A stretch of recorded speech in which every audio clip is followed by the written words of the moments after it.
안녕하십니까. 혼란한 정치 시사 이야기를 술술 벌어보는 송국근의 혼술 8월 30일 1월에 인사드립니다. 매주 일요일에는 정가 뒷담화 편을 보내드리고 있습니다. 여의도 정가에 놔두는 깊숙한 얘기들, 국회의원들, 보좌진, 또 정치부 기자들이 모여서 어떤 주제를 가지고 의논하는지 그런 것을 종합을 해서 제가 한번 풀어드리는 그런 시간인데, 지난 한 주의 가장 핫한, 여의도 정가에서 가장 핫한 인물은 단연 진인, 먼지 같은 사람이란 것이죠. 진인 조은산이었습니다. 그리고 진인 조은산, 마치 신드롬이라는 얘기까지 들렸는데 시무칠조 그 청와대 국민청원 게시판에 올렸죠. 조금 전에 제가 확인해 보니까 뒤늦게 청와대가 이것을 공개를 하지 않고 비공개로 15일 동안 들고 있다가 여론이 들끓으니 어쩔 수 없이 공개로 전환을 했는데, 조금 전에 38만 명의 청원이 동의를 했습니다. 동의를 했으니 20만 명이 넘으면 청와대가 공식 입장을 밝히게 돼 있죠. 이 문제에 대해서 조만간 공식 입장을 밝힐 텐데, 별로 기대는 하지 않습니다. 원론적인 이야기 하겠죠. 잘 새겨 듣겠다. 이 정도 이야기 하지 않겠습니까? 근데 그런 것보다, 청와대는 새겨 듣던 아니던 상당히 의미가 있는 이 상소문입니다. 시무칠조 상소문. 이 상소문이 상당히 의미가 있는 것이 여론전, 일종의 여론전에서 그동안 진보 좌파 쪽이 주도권을 가지고, 이 지금 말씀드리는 여론전은 장외의 여론전입니다. 제도 정치권이 아니고 장외에서 벌어지는 여론전. 이 여론전은 지금까지 진보 정치권이 진보 제도, 진보 정권 쪽에서 가까운 그 스피커들이 거의 주도를 했죠. 아시다시피 김어준부터 시작해서 쭉 있습니다. 김어준, 주진우, 김용민, 이런 사람들이 쭉 여론을 주도를 해 나갔습니다. 그리고 보수 우파에서는 거의 그 장애 여론전은 엄두도 내지 못하고 있는 그런 상황이었죠. 그런 상황에서 이 진인 조은산이 등장을 했습니다. 물론 진인 조은산이 어떤 보수 우파 농객이라거나 이런 것을 말씀드리는 것은 아닙니다. 그거 전혀 상관없죠. 30대 후반의 평범한 가장이지만, 너무 현 정부, 한때는 그 노무현 전 대통령을 지지를 했다고도 이야기를 했죠. 그런데 현 정부의 실정이 너무 심하니 이렇게 직접 참여를 하는, 일반 평범한 국민이지만 참여를 해서 국민청원 게시판에 들어가서 잇따라 글을 올리는 그런 상황이 일단 문재인 정권의 진보 좌파 스피커들이 일방적으로 여론을 주도해가는 그런 것을 좀 견제를 할 수 있는 그런 시스템이 시작이 될 수도 있다는 말씀을 드리는 겁니다. 그렇기 때문에 언론에서도 이 부분에 대해서 상당히 의미를 부여를 하고 있습니다. 조선일보 토요일자 일면 토업을 보시면 일면 기사에 이것을 상당히 이례적으로 게재를 했습니다.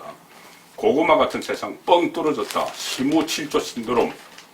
이렇게 해서 일러스트레이터까지 그려서 이 시무칠조 진인 조은산의 글에 대한 반향을 소개를 하고 있습니다. 나라가 폐하의 것이 아닌 듯 헌법도 폐하의 것이 아니옵니다.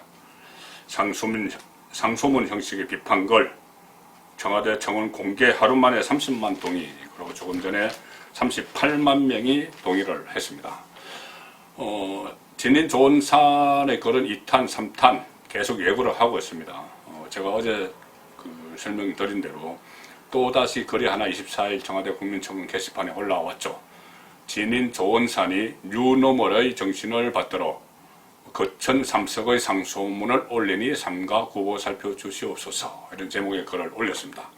이 글에서는 특히 세 사람을 역적으로 지목을 했죠.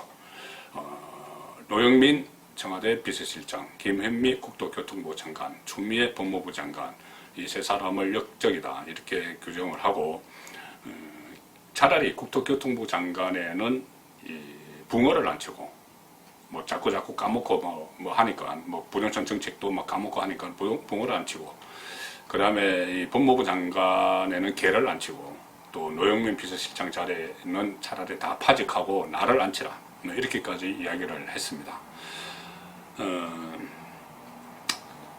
이 조은산의 이 글들이 상당한 파문을 일으키고 신드롬까지 일으키니까 야당이 하지 못하는 일을 다 하고 있는 거다. 다 한 것 아니냐. 야당이 뭐 제대로 정리를 딱딱해서 하지 못한 것을 따박따박 다 지적을 한 거 아니냐. 이렇게 이야기를 했습니다. 이렇게 하는 이야기, 그런 그 말들이 여의도 정가에서 나돌고 있습니다. 그 전에는 진중권 전 동양대 교수 혼자서 고군분투하다시피 했죠. 물론 진중권 전 교수는 야당을 향해서도 비판을 하고는 했지만 어쨌든 뭐 100명이 넘는 미래통합당 국회의원보다 더 큰 일을 한다. 그런 말까지 나오기도 했습니다.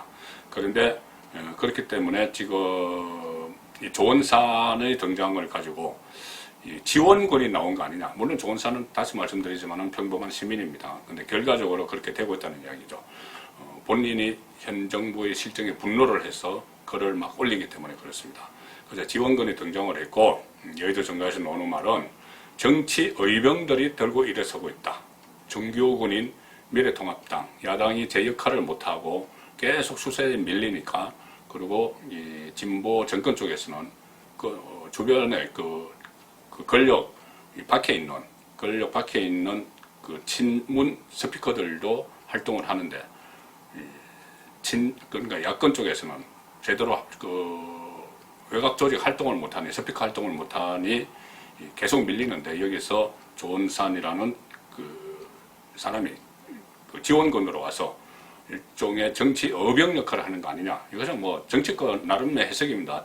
그 진인 조원산을 생각하는 상관이 없는 것이죠. 결과적으로 그쪽으로 가고 있다는 이야기입니다. 그전에는 진중권이 고군분투를 했고, 또 지인 조원산이 정치인이나 평론가가 아니지만은 국민의 속을 시원하게 하고 있습니다. 그리고 다른 정치 어병들도 속속 가세를 하고 있습니다. 자, 오늘 소개시켜드릴 인물은 기생충 학자입니다. 서민, 이름이 서민, 조국의 딸이 조민이죠. 이름이 같네요. 서민 당국대 의대 기생충학 교실 교수입니다. 서민 교수는 진중권 그 정 교수와 함께 몇 사람이 조국 흑서를 만들었어요. 조국 흑서, 조국 백서에 대응해서 조국 흑서를 만드는데 참여를 했습니다. 그 한 번도 경험해보지 못한 나라, 그런 책, 거기에 조술에 참여한 기생충 학자입니다. 이 책에서 보면, 저도 책을 뭐 지금 읽고 있습니다만은, 서민 교수가 맡은 역할은 사회 기생충 감별사입니다. 사회에 있는 기생충들을 감별하는 사회 기생충 감별사 역할을 맡고 있습니다. 또 서민 그 교수도 한때는 노사모, 노무현을 사랑하는 모임이죠. 노사모 회원이었다고 합니다. 열성 회원이었다고 합니다. 지인인 조원산도 노무현 전 대통령을 지지했었다고 했죠. 자, 그런 상황인데, 이 서민 교수는 이 책에서 문재인 대통령을 편충에 비교를 했습니다. 책의 이 말미 부분에 보면은 문재인 대통령을 편충의 기생충 중에서 편충에 비교했는데 좀 우호적입니다. 왜 그러냐면은 이 책 말미를 보면 일종의 이 어떤 스토리를 만들어놨는데, 기생충들을 가지고 스토리를 만들어놨는데, 우리 그 문재인 대통령은 편충, 장래에 있는 기생충에 비유를 했습니다. 그리고 과거 보수 정권 사람들은 회충에 비유를 했습니다. 회충은 그 가장 좋은 것에서, 우리 몸에 가장 좋은 것에서 딱 차고 앉아서 좋은 음식만 이렇게 빨아먹는 그것이 해충이라고 합니다. 기생충 학자 이야기가. 그래서 그 해충이 적폐를 쌓고 있었는데, 문재인은 편충으로 비유를 합니다. 편충 문재인이 이 해충에 저항을 해서 해충을 퇴치를 하고 이 몸의 중심에 앉았는데, 나중에는 그 자신이 또 새로운 적폐를 쌓고 있다. 이 줄거리를 쓰면서 문재인 대통령을 편충에 비유를 했습니다. 그리고 이 책을 가지고 어떤 언론과 인터뷰를 했는데, 거기서 서민 교수는 이렇게 이야기합니다. 편충은 내가 제일 좋아하는 기생충이다. 문재인 대통령은 특별히 편충에 비유해 드린 거다. 더 싫어하는 기생충을 말할 수도 있었는데 마지막 존경의 표시다. 이렇게 이야기를 했습니다. 자, 그래서 그 언론 인터뷰에서 그 기자가 이렇게 물었습니다. 그렇다면 문재인은 편충인데 조국은 어떤 기생충에 비유를 할 수 있느냐? 이렇게 물었습니다. 거기에 대해서 서민 교수의 답변은 이렇습니다. 조국은 앞뒤가 다른 파렴치한 기생충이다. 사실 그런 기생충을 찾기가 어렵지만은 굳이 찾자면 말라리아라고 본다. 말라리아는 비열하다. 조국은 말라리아다. 말라리아는 비열하다. 몸에 들어오면 간에 숨어 힘을 기르다가 잽싸게 나와서 몸을 때려 부순다. 그러다가 상대가 뭐라고 하면 숨었다가 또 조용해지면 다시 나타난다. 백신도 제대로 효과를 내지 못할 정도다. 세계보건기구가 왜 말라리아를 꼭 박멸해야 하는 6대 질환 중 하나로 꼽았겠는가? 너무 비열하기 때문이다. 간접적으로 조국을 지칭하는 것이죠. 내가 보기에 조국 전 장관은 말라리아와 동급이다. 자, 이렇게 신랄한 비판을 하면서 언론 인터뷰도 또 계속하고 있습니다. 서민 교수가. 그리고 이 조국 흑세에 참여한 그 저술진은 진중건 전 동양대 교수 외에 민변 출신인 권경애 변호사, 또 참여연대 출신인 김경률 회계사도 있습니다. 여기에 서민 교수도 들어가 있고, 이들도 그 책에서 신랄한 비판을 했고, 앞으로도 이 비판 대열에 속속 가세를 할 것 같습니다. 이들의 공통점은 한때는 진보 쪽에 있었습니다. 그리고 문재인 정권과 조국의 행태에 해이를 품고 지금 문재인 정권과 조국을 신랄하게 비판하는 그런 그룹입니다. 그동안 진보 좌파와 보수 우파의 외곽 여론전, 여기서는 우파가 좌파의 상대가 안 됐죠. 자, 좀 뭐 당장 떠오르는 인물만 해도 좌파 쪽에서는 김어준, 주진우, 정봉주, 김용민, 낙검수 멤버들이죠. 이 사람들이 지금 거의 공영방송을 비롯해서 공공방송을 다 장악을 하고 있습니다. 일방적인 메시지를 막 내보내고 있는 그런 상황입니다. 그리고 여기에 더해서 또 그 주변에 여러 명의 진보 정권 쪽의 스피커들이 있습니다. 뭐 한교익, 뭐 공지영 이런 사람들 많이 있죠.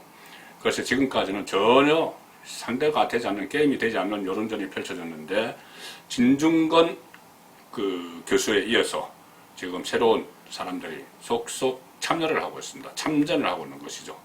진인 조은산도 그렇고 서민 교수도 그렇고 뭐 권경애 변호사나 또 김경률 회계사, 또 여러 사람들이 속속 참여를 하고 있습니다. 그렇기 때문에 문재인 정권의 여러 가지 실정에 대해서 제도 정치권에서 제대로 대응을 못하는 이 상황에서 비정치권에서 반문재인 이 세력에서 마치 의병이 떨쳐 일어나서 이들과 맞서서 여론전을 시작하는 그런 행태에 대한 관심들이 지난주에 여의도 정가에서 많았습니다. 정가 뒷담화였습니다.